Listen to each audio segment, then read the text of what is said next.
이 시간 오늘 우리에게 주시는 하나님의 말씀은 신약성경 고린도전서 6장 1절에서 11절까지 말씀입니다.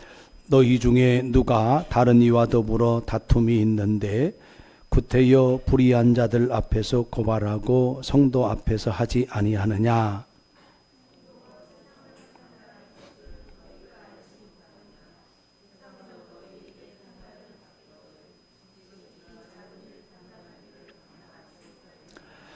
우리가 천사를 판단할 것을 너희가 알지 못하느냐. 그러하거든 하물며 세상 일이랴.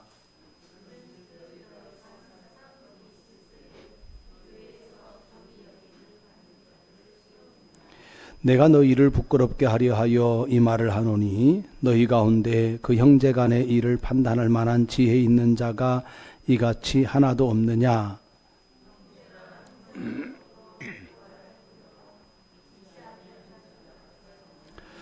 너희가 피차 고발함으로 너희 가운데 이미 뚜렷한 허물이 있나니 차라리 불의를 당하는 것이 낫지 아니하며 차라리 속는 것이 낫지 아니하냐.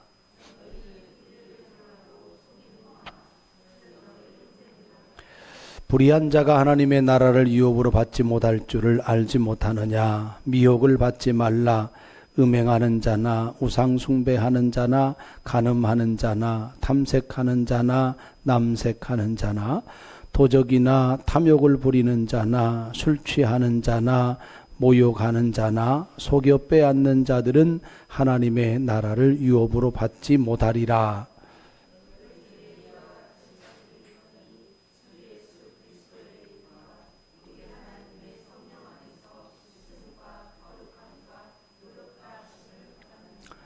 아멘. 본문의 내용을 좀 간략하게 다시 한번 또 정리를 해 드려야 될 것 같습니다. 고린도 교회에 분쟁이 있었습니다. 그 분쟁 중에 하나는 신학적인 분쟁이죠. 바울파, 아볼로파, 게바파, 그리스도파. 이것은 신학적인 의미에서의 분쟁 사건인 거고요.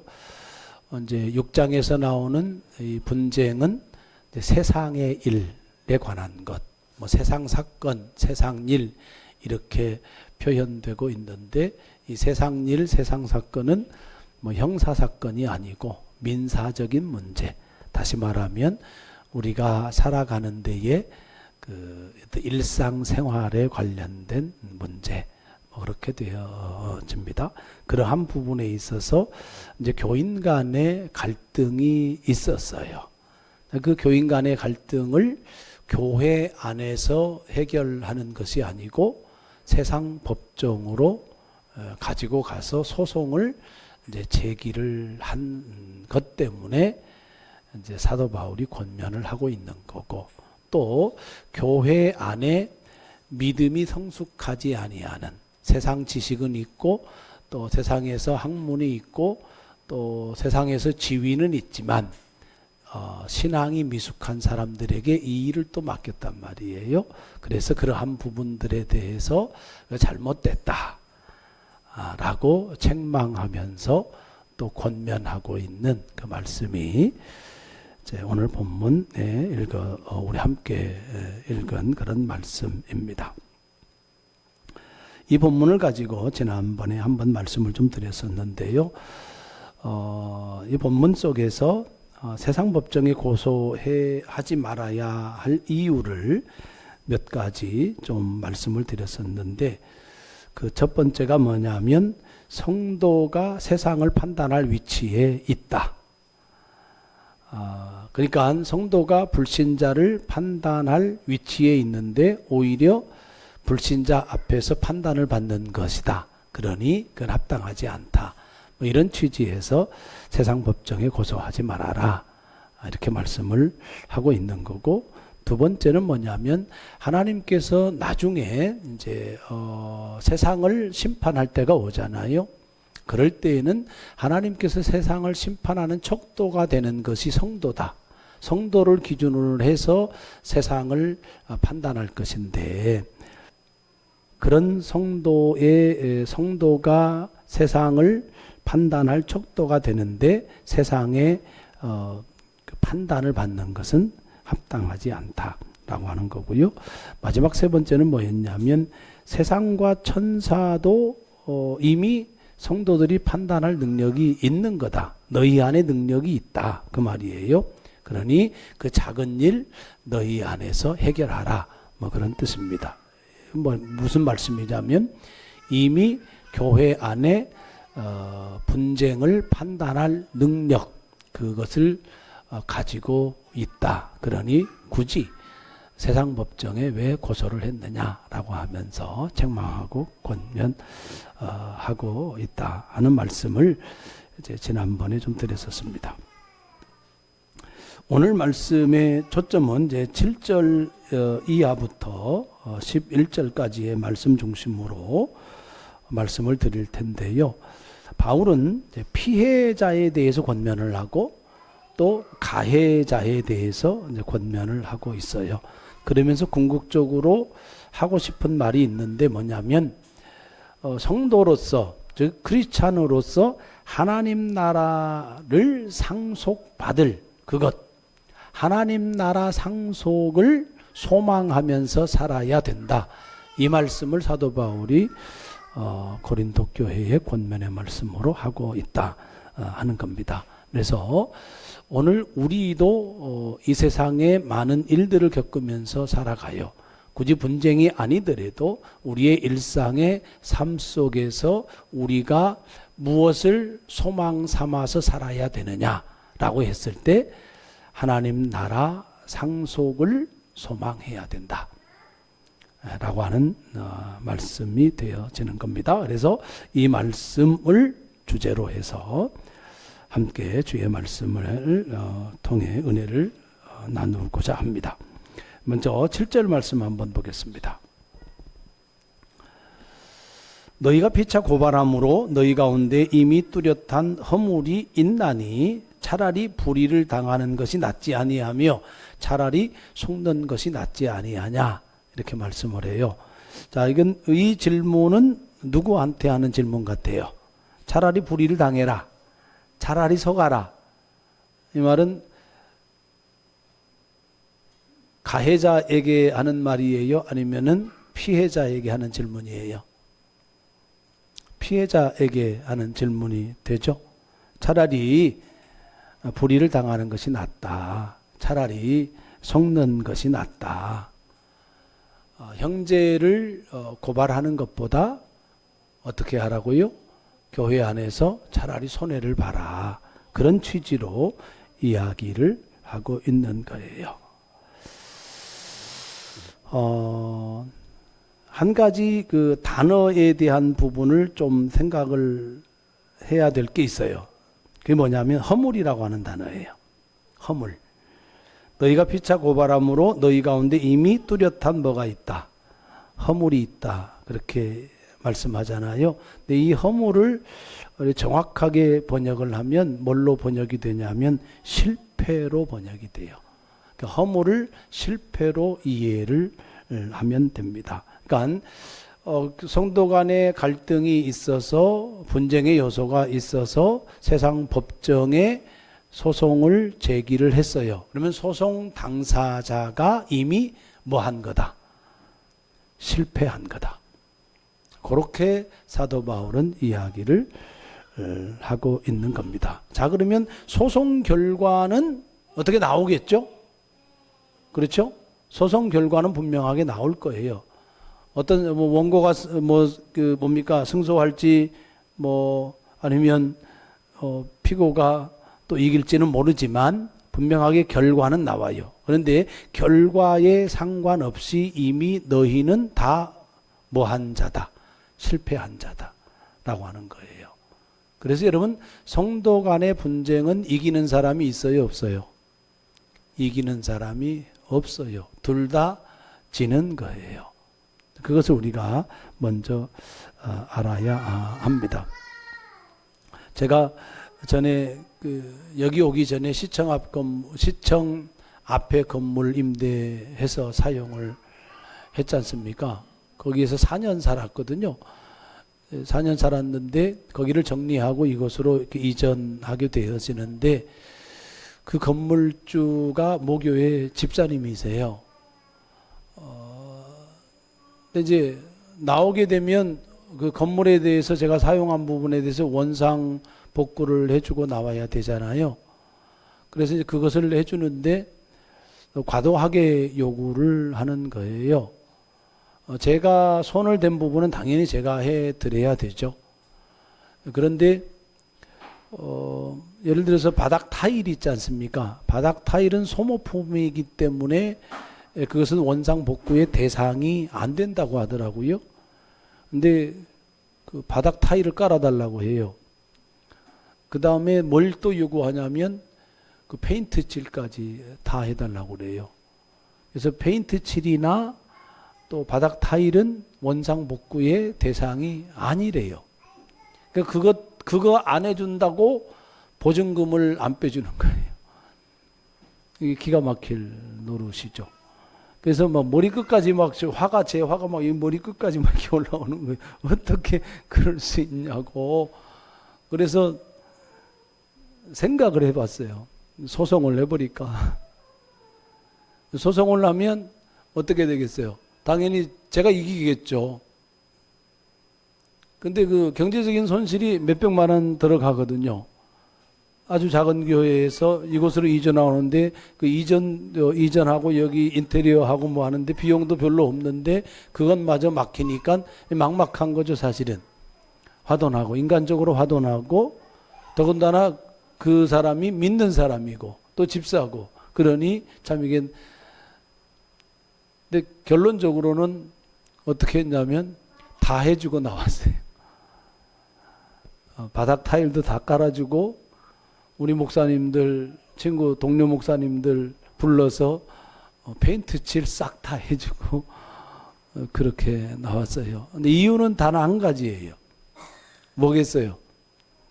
교회라는 거, 내가 목사라는 거, 그것 때문에. 판사 앞에 가서 목사하고 집사하고 그거 몇백만 원 가지고 누구 덕이 되겠어요? 안 되겠어요? 덕이 안 되는 거죠. 그래서 포기하고 몇백만 원 그렇게 손실 있고 그렇게 나온 적이 있습니다. 세상 가운데 교회의 허물을 드러내는 거잖아요. 그렇죠? 그리고 누구의 영광이 가려지는 거예요? 하나님의 영광이 가려지는 거예요. 그러니까 내가 손해 보지 않으려면 당연히 어떻게 해야 됩니까? 소를 제기를 해서 그렇죠? 내 권리를 찾아야 되는 게 맞는 거죠. 그러니까 내 권리를 찾을 것인가? 아니면 교회의 이런 모습을 세상에 보여줄 건가? 하나님의 영광을 가릴 건가? 다시 말하면 교회의 명예, 하나님의 명예를 실추시키고 내 실익을 얻을 것인가? 아니면 내 권리를 포기하고 하나님의 명예, 교회의 명예를 살릴 것인가에 대한 선택이 되어지는 거죠. 그럼 뭐를 선택하라는 거예요? 사도 바울은 하나님의 명예를 선택하고 교회의 명예를 선택하라는 거예요. 무엇을 입더라도, 손해를 입더라도. 여러분, 이거 쉬운 일이겠습니까?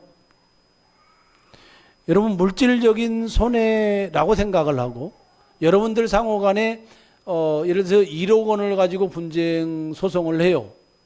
그래가지고 이것이 뭡니까? 법원에 소를 제기를 해요. 자, 그러면 성도간이기 때문에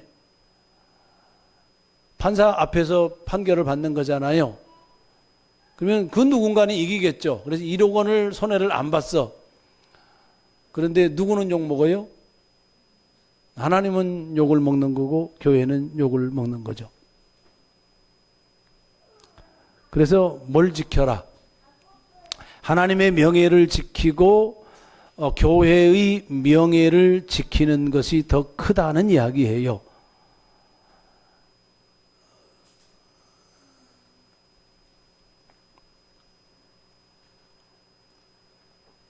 손해를 보는 것, 그 길이 결국은 어떤 길이 되어지냐면 십자가의 길이 되어지는 겁니다. 그러겠죠? 그것이 십자가인 거예요. 예수님 때문에, 하나님 때문에, 교회 때문에 내가 손해를 입는 것이라고 하면 그것은 십자가예요. 우리는 십자가를 이야기를 많이 해요. 십자가의 길, 주님의 길 이야기를 하면서 주님과는 상관이 없어. 주님과 상관이 없는 고난, 그건 십자가의 길이 아니다고. 하나님과 상관이 없는 고통, 그것은 십자가가 아닌 거예요. 예수님 때문에, 하나님 때문에, 주님의 영광 때문에, 하나님의 명예 때문에, 교회의 명예 때문에 내가 손해를 감수한다고 한다면 그것이 곧 주님께서 원하시는 십자가의 길이다 라고 하는 그런 말씀이 되어지는 겁니다. 냉철하죠. 사도 바울이 냉철하게 고린도 교회 그 피해자에게 권면하고 있는 거예요. 두 번째, 가해자에게도 말씀을 하거든요. 8절의 말씀 보면 이렇게 시작을 해요. 너희는 불의를 행하고 속이는구나. 그는 너희 형제로다. 이렇게 얘기합니다. 뭐 이게 복수형으로 되어 있다고 해서 둘 다를 얘기를 둘 다 얘기한다고 하는 게 아니고요. 가해자에게 하는 거예요. 불의를 행하고 속이는구나. 누가예요? 가해자죠. 그러죠? 가해자. 그는 너희 형제다. 너가 지금 불의를 행하는 그 사람, 그 대상은 너 형제야. 너 지금 속이잖아. 속이는 그 대상이 누구야? 너 형제야. 형제를 속여먹는 거죠. 형제에게 불의를 행하고 있는 거예요. 그것을 말씀을 하는 거예요.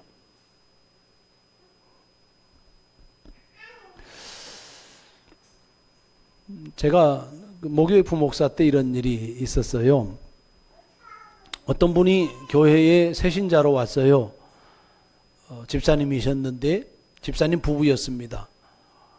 새신자로 와서 여전도에도 적극적이고 또 교회 그 활동을 아주 열심히 하더라고요. 맨 처음에.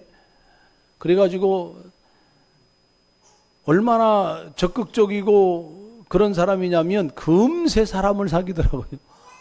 금세 사람을 사귀어요. 부부지간에 만나기도 하고 여전도에 만나기도 하고 또 남전도에 만나기도 하고 이렇게 중심적으로 그렇게 활동을 해요.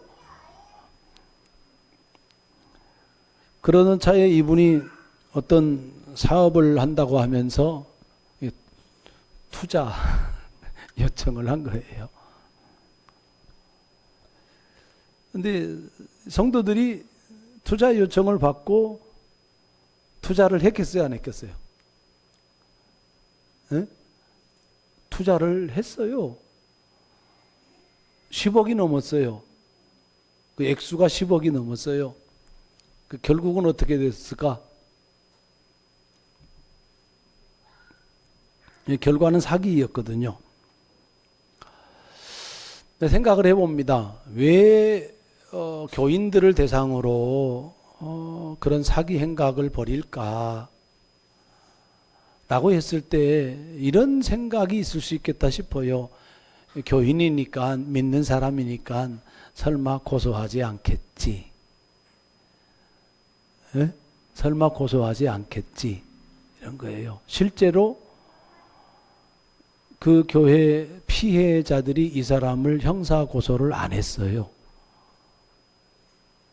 그렇게 사기를 쳤는데 10억이 넘는데요. 형사 고소를 못 하더라고요. 근데 신앙이 있어서 못 했는지 모르겠어요. 난 신앙이 있었으면 좋겠어요. 신앙이 있어서 못 했구나, 안 했구나, 그렇게 했으면 좋겠어요. 근데 그런 거예요. 요런 약점이 있는 거예요. 믿는 사람, 그리스도인이기 때문에 고소하지 않을 거야. 그러면 마음 놓고 뭐 할 수 있는 거예요? 이용하고 불의를 행하고 그죠? 속이고 얼마든지 그럴 수 있는 거거든요. 그런 마음이 있는 거예요.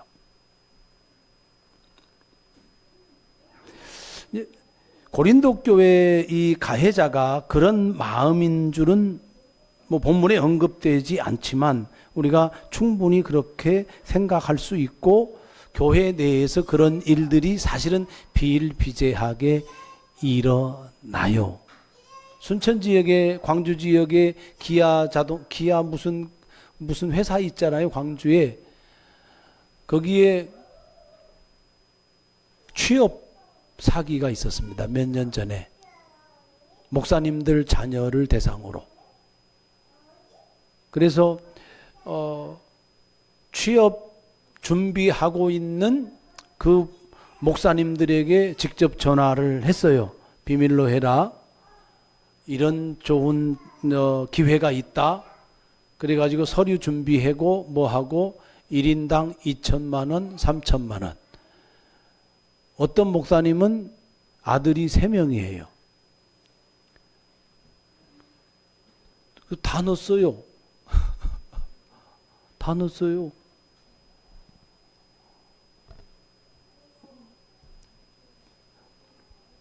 그게 뭐였어요? 사기였어요. 그 목사님들이 우리 노예 목사님들이 사기를 당한 목사님들이 많습니다. 그 말은 못하고 쉬쉬쉬 하다가 뉴스 터지고 뭐하고 다 알게 됐죠. 그게 저 연양 3지구의 그 중심 목사님이 한 분 계세요. 그분도 잘 모르고 본인도 사기를 당한 거죠. 중간책이었죠. 본인이 중간책인 줄도 모르고 그냥 노예 전화 다 하는 거지. 고개 들고 다니겠습니까? 근데 고소를 했겠어요? 안 했겠어요? 고소 안 했어요. 목사님들 교사 안 했습니다. 이용당해요. 그렇게. 이용해요. 그래서 여러분 교회 안에서 돈 거래는 하지 말아라. 절대로 돈 거래는 하지 말아라. 이것을 강조를 매번 드리는 겁니다. 그냥 돈 거래할 것 같으면 그냥 줘라. 차라리 그냥 줘라. 인간적으로 너무 가까워서 빌려주고 싶어.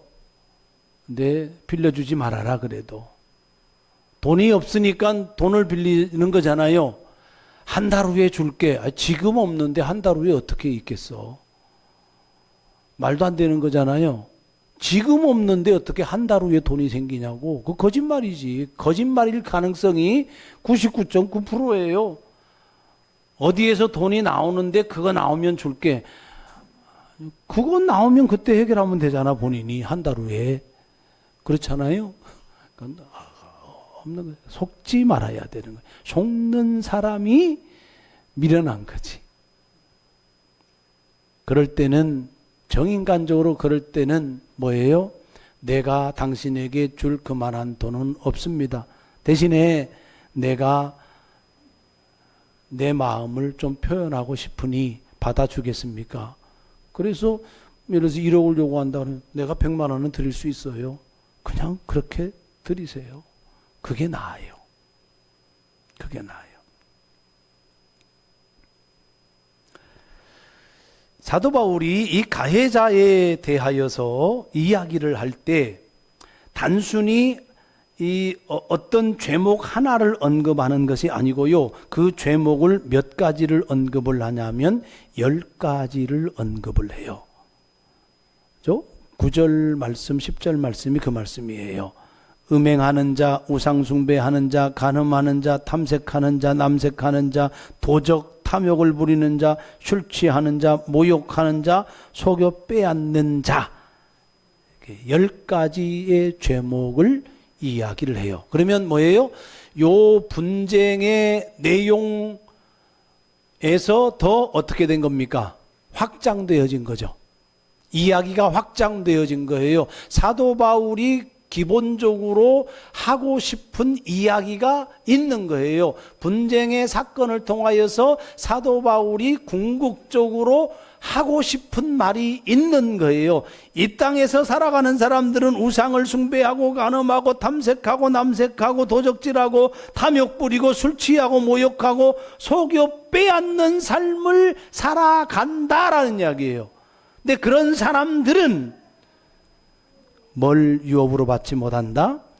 하나님의 나라를 유업으로 받지 못한다. 이렇게 경고의 메시지를 날립니다. 이런 본문이 나올 때마다 좀 우리가 당혹스러운 게 있어요. 이런 비윤리적인 것을 가지고 우리가 천국에 들어가지 못하나? 그렇죠? 우리가 예수님을 믿으면 구원을 받는다고 하지 않습니까? 그런데 분명하게 언급을 하고 있잖아요. 이러한 자들은 뭘 유업으로 받지 못한다? 하나님의 나라를 유업으로 받지 못한다 하는 거예요.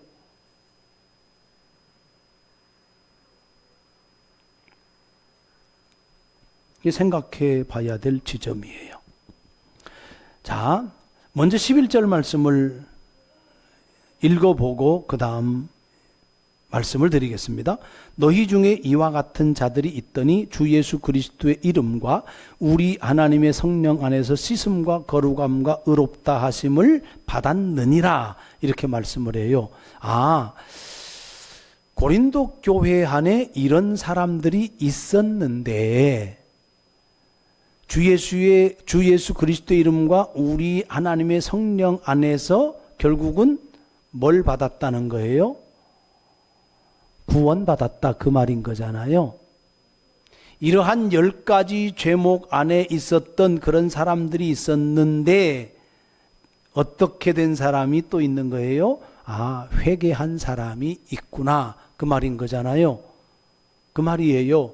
자, 이미 고린도 교회는 교인이잖아요. 예수 믿는 사람들이 모인 공동체란 말이에요. 예수 믿는 사람들이 모인 공동체 안에서 이런 자들이 있었는데 이런 자들이 회개했다는 이야기예요. 그래서 씻음과 정결함과 거룩함과 의롭다 하심을 받았다는 이야기예요. 구원의 다른 이름으로 씻음과 거룩함과 의롭다 함을 이야기하는 거예요. 그런데 누구의 이름으로? 주 예수의 이름으로 누구 안에서? 하나님의 성령 안에서 구원을 받았다는 이야기예요. 우리가 죄로 말미암아 살아감에 있어서 주 예수의 이름의 역사하심, 하나님의 성령 의 역사하심 가운데 구원이라고 하는 것이 주어지는 거잖아요. 우리에게. 이런 경험이 누구에게 있어요? 고린도 교회에게 있는 거예요. 그런데 여전히 누가 있어요? 불의한 자들이 있는 거예요. 이러한 자들이 있는 거예요. 구분이 되는 거잖아요. 참, 여전히 불의한 자들에게는 결국은 뭐가 없는 거예요? 뭐가 없는 거예요? 주 예수 그리스도의 이름이 없는 거예요. 그죠? 그죠? 하나님의 성령 안에 있지 않은 거예요. 교회는 다니고 있지만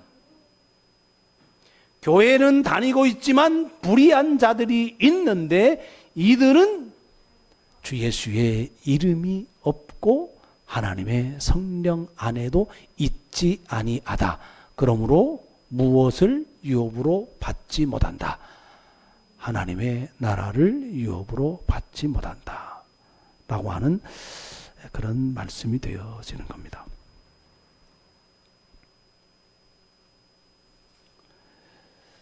이제 우리가 질문을 하나 또 던져야 돼요. 불의를 행하는 것은 즐거워요. 도둑놈이 도둑질 잘하면은 즐겁겠죠. 그렇죠? 사기꾼이 엄청 큰 액수의 사기를 잘 치면 울겠어요? 웃겠어요? 웃겠죠. 거짓말을 잘해서 저 사람을 속였어요. 와, 그 쾌감 있는 거잖아요. 우리가 탐욕을 불려요. 욕망에 따라서 살아갈 때에 탐욕이 채워지는 즐거움이 있어요, 없어요? 있어요. 탐욕을 누려요. 그러니까 우리가 불의에 대한 즐거움을 누리는 것과 하나님 나라를 상속받는 것을 동시에 이것이 가능하냐라고 하는 거예요. 불의를 행하는 즐거움도 누리고 하나님 나라도 들어가고 동시에 가능하냐라고 하는 질문을 우리가 해야 되는 거예요.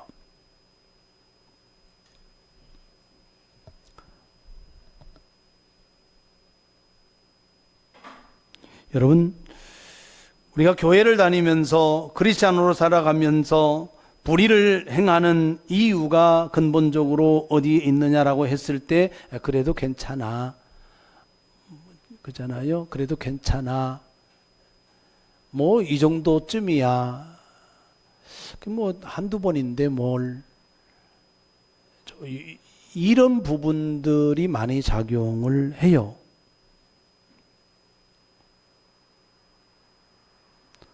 그리고 그렇게 살아갈 때 우리에게 주어지는 어떤 하나님의 진노하심 이런 부분에 대해서는 거리가 멀어요.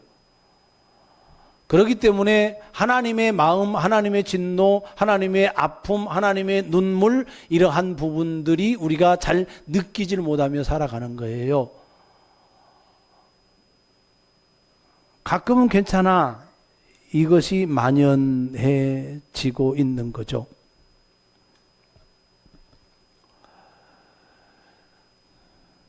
그러면서 우리에게 주어질 하나님의 나라는 가고 싶은 거지. 예수님의 재림 때에 우리가 그 주님을 영접하려고 하나님 나라, 영원한 하나님 나라에서 함께 살고 싶은 것은 있는 거죠. 죽음의 직면에 있어서 믿지 않는 사람들에게 복음을 전하면 천국 가고 싶다는 사람이 100%예요. 거의 100%입니다.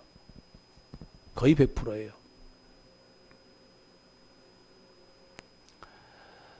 제가 상담하고 있는 사람이 한 분 계신데 남편이 강원도에서 평창인가요? 거기에서 가스 폭발 사고로 해서 화상으로 인해서 죽었어요.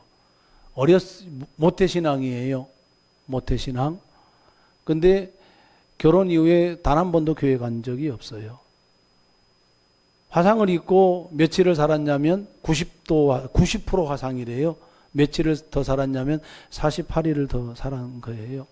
근데 목사님들이 가서 예배하고 기도하고 또 아내분도 가서 또 말씀 읽어주고 기도하고 찬송해주고 막 이런 노력들을 해요.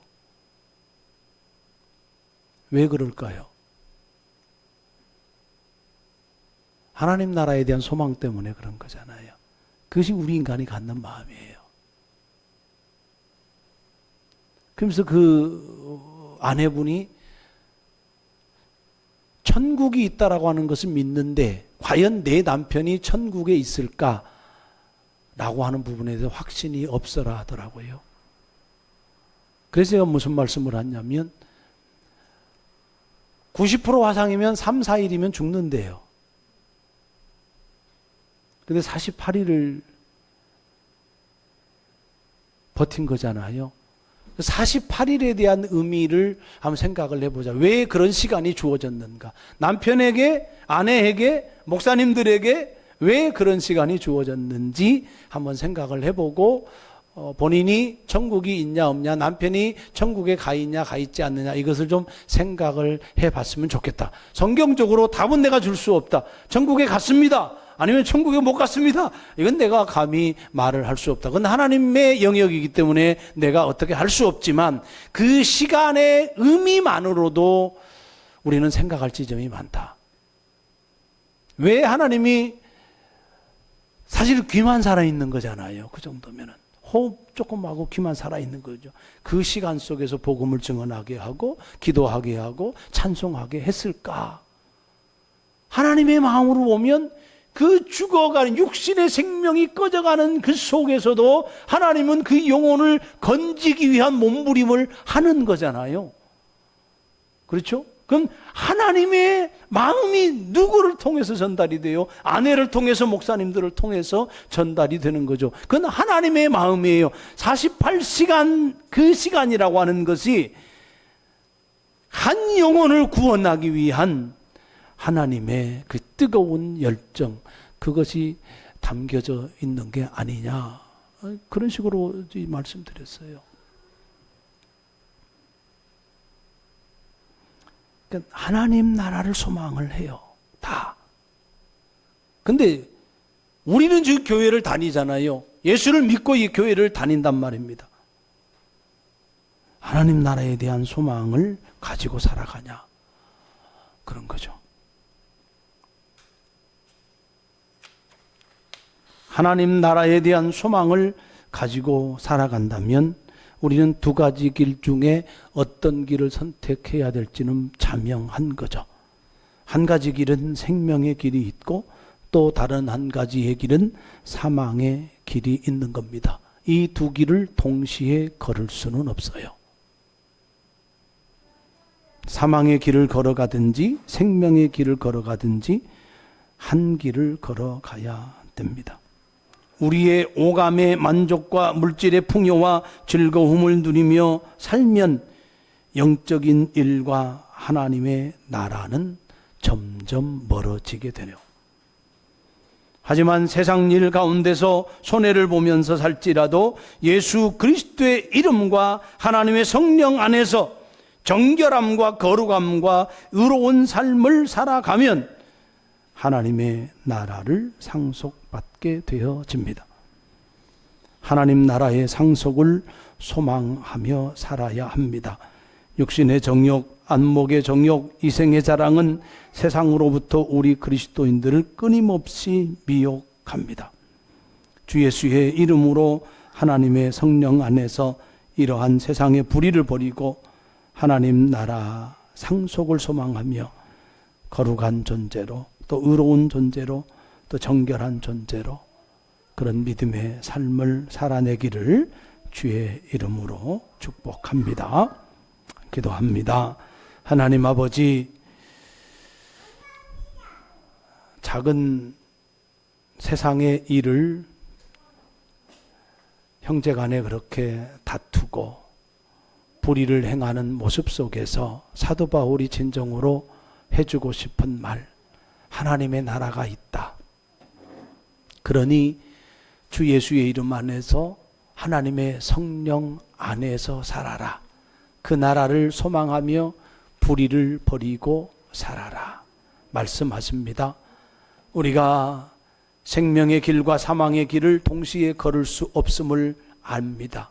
생명의 길을 택하여서 하나님 아버지의 그 나라를 소망하며 오늘도 하나님 주님 가신 그 길 걸어가며 살아가는 저희들 되게 하여 주옵소서. 많은 미혹들이 있겠지만 그러나